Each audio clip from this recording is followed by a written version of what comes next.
Hey everybody, Eric Nathy with MountainModernLife.com. If you live in a tiny space or you're looking for creative space-saving solutions, we hope this video will help give you a little inspiration. So my wife and I were currently traveling in our RV, and when we decided to remove our dining booth over here, we wanted to create a custom cabinet that would hold our entertainment center, our dining table, as well as our office space.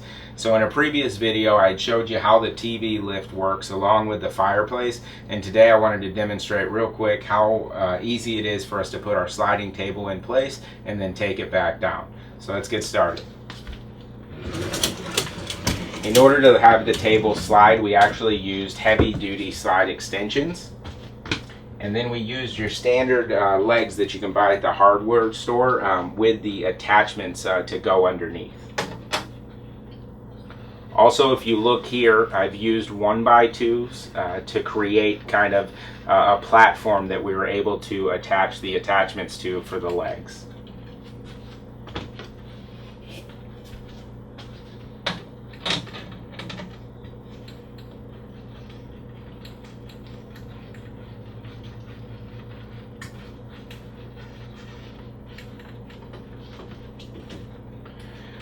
And then for the tabletop, we used some spruce wood, and then we also decided to go with wooden dowels in order to connect each piece. And then we did use the wooden dowels both on the inside and the outside, and then in between each leaf as we go along.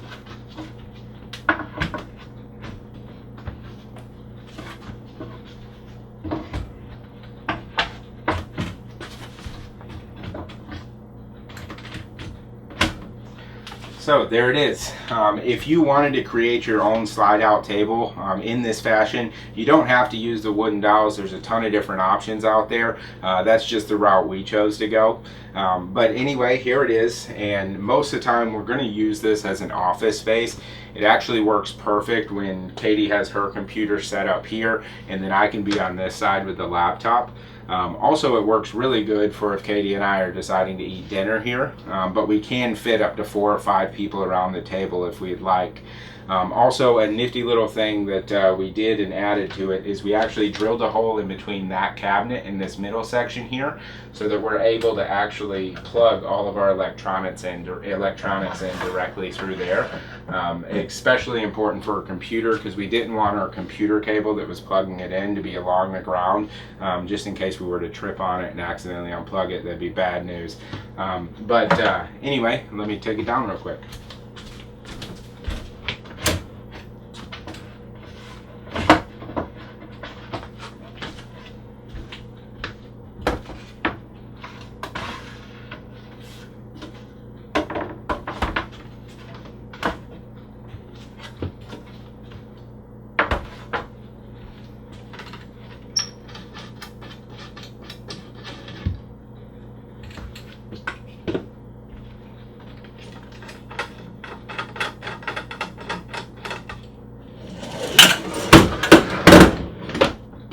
And there we are, back to a living room.